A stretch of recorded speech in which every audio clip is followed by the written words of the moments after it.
This is over on Balaclava Street, and it's the Grace United Church, Grace Methodist Church. It was a Wesleyan Methodist, the same as First Methodist Church. This church is the one that was named for Grace Rosevere? Rosevere, yes. Matthew Rosevere's daughter.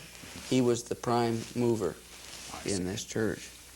And it, too, was enlarged in the 1880s. And, but any of the old church incorporated? No, I don't think so. I think it was all taken down and a completely new church was built on the site.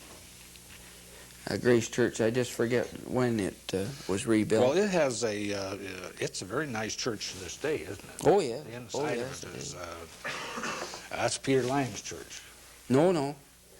Peter Lang's is Alma Street Presbyterian. Oh, that's right, Alma Presbyterian, yeah. No, I'm getting them mixed up. It's almost Peter Lang's church, too. He's been there so long. Yes.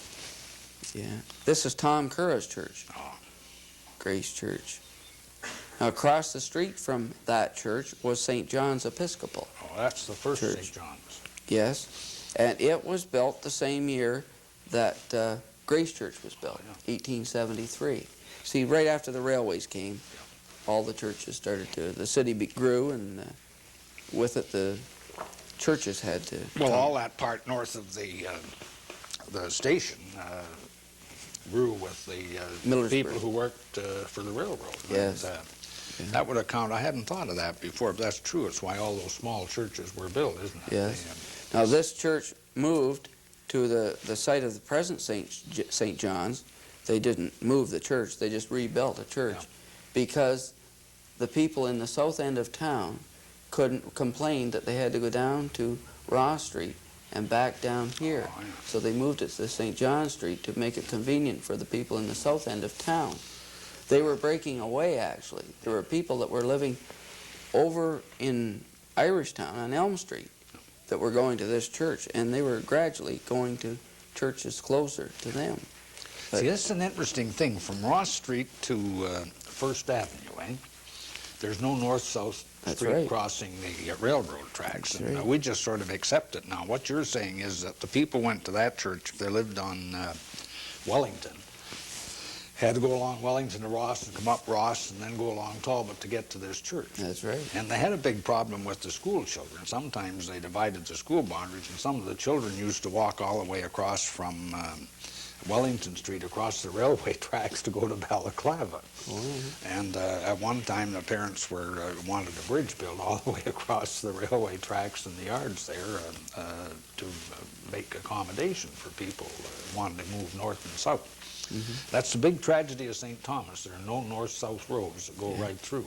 You know, as a kid, I lived on the south side, and I don't think I crossed those tracks to get to the north side more than twice in my life. And I probably did that just for something to do, not because it was a quicker way. But I'm sure that there were people that lived on Wellington Street to get to the north side did cross the tracks. Oh, yes. Sure they did. I remember doing it once, that's all. But of course, we live close enough to Ross Street. And this is Balaclava Street School. Now that, I've seen that picture. Mr. Smith on, Hughes Street, Robert Smith's father, has a copy of that picture, and his grandfather, I think, is in there somewhere. Oh, yeah. He doesn't know where.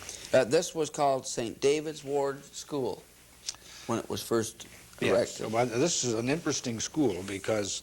And that wasn't the first school, was it? No. This is the very interesting one because the left-hand side of that school was built, I think, in 1874, and then they put the section on the back on, I think, about 76, and then they put another section of the front on about 78, and then they put the other part on in about 80 or 81. You mean that it's built in 4 sections? It was built in 4 sections, but the plan was drawn from the beginning, Oh, I see. to look like that. And Kirkpatrick was the designer and the architect for 3 of the things that were built there. So this is the final school? This is the final school before it was taken down in 1898. And the present Balaclava Street School. And the present Balaclava Street School built, yeah. But that, one of the reasons the Board of Education, with the rapid expansion in the city, in 1874, everybody in the city had to go to Wellington Street School. That was the only school. And it became so crowded, and the people in St. David's Ward, that's Millersburg, or this northeast section of the city, they wanted a school of their own. So they started them out with a two-room school, you see, but 2 stories, eh? Yes. And that got jammed. I think at one time there were 117 kids in one class in that school. Now that'd be the ones that be enrolled, eh? Oh, yeah. But they'd have sometimes daily attendance of 70 for a teacher. Then they built the other 2 rooms, and they built that in 4 parts. That's a very interesting school for that reason. It turns out very well when it's finished. Eh? Now this is heading out of town. It's at the corner of Woodworth Avenue. And this would be the extreme easterly end of St. We're Thomas. looking east? We're looking west. West. West. This is right at McDonald's. McDonald's is in the right there. Where was the toll gate? The toll gate. That was at the east end of town. Oh, I think it was right in around there, and maybe not that far. It was probably west of that. West of that picture, yeah. I believe it was at across from Inkerman Street, near Devil's Half Acre, the hotel there. Not sure. There's some odd references to, well, I think it was near Woodworth.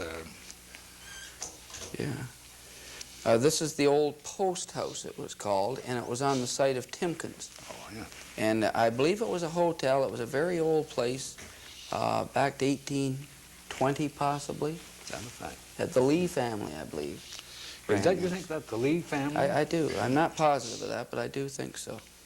But it was a shame. You should remember that place, George. It came down when they built Timken after the war. No, I don't remember it. I don't remember it myself either.